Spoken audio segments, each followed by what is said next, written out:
Comprendre. Ésaïe le prophète.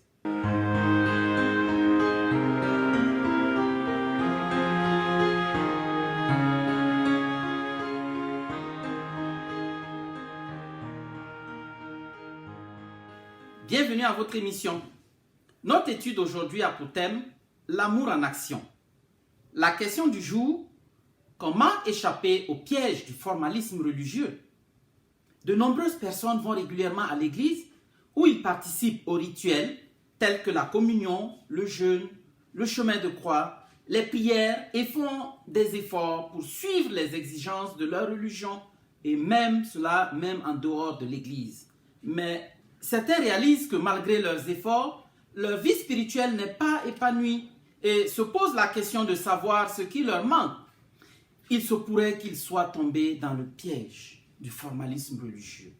Le formalisme religieux fait référence à une tendance dans la pensée et la pratique religieuse à détourner l'attention des principes abstraits, spirituels, personnels ou éthiques d'une religion vers les formes extérieures qui incarnent cette religion. Et Satan se sert du formalisme religieux pour détruire le ministère de Dieu dans les lieux de culte qu'il essaie de peindre comme des endroits ennuyants et peu attractifs ou des endroits fréquentés par des hypocrites. Le formalisme religieux affecte négativement notre relation avec Dieu. Alors, comment faire pour échapper au piège du formalisme religieux? Premièrement, chercher Dieu d'un cœur sincère. Dans les évangiles, Jésus s'en prend souvent aux scribes et aux pharisiens, notamment concernant leur hypocrisie. Les scribes d'Israël avaient pour rôle d'étudier la loi, de la transcrire et de l'interpréter. Ils allaient cependant au-delà de leur responsabilité d'interpréter les Écritures en y ajoutant des traditions humaines. Jésus a fermement condamné leur attitude dans Matthieu 15, 7 à 9 en leur disant « Ésaïe a bien prophétisé sur vous quand il a dit « Ce peuple m'honore des lèvres, mais son cœur est éloigné de moi.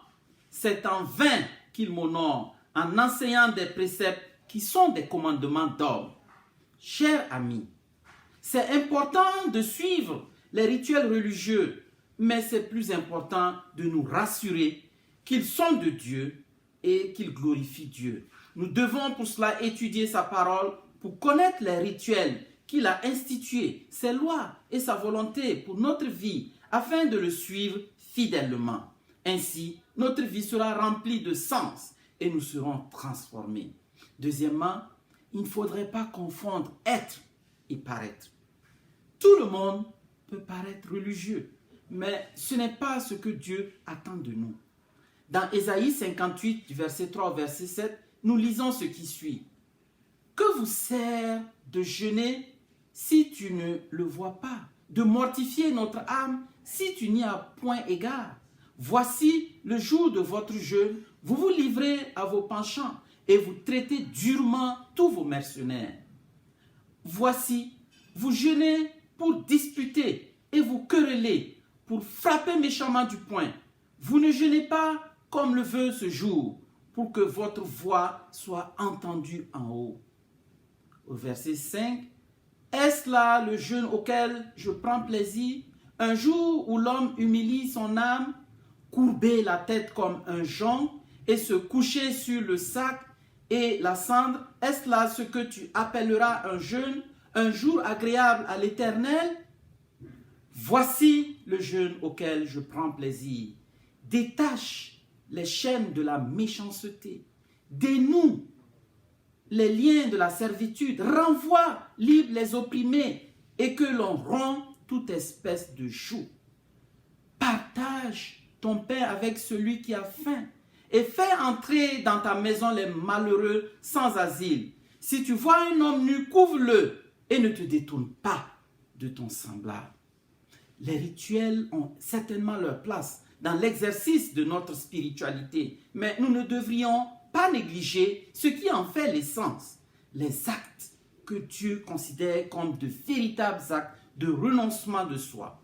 La bonté, la douceur, la générosité, la miséricorde, le service désintéressé envers nos semblables, etc.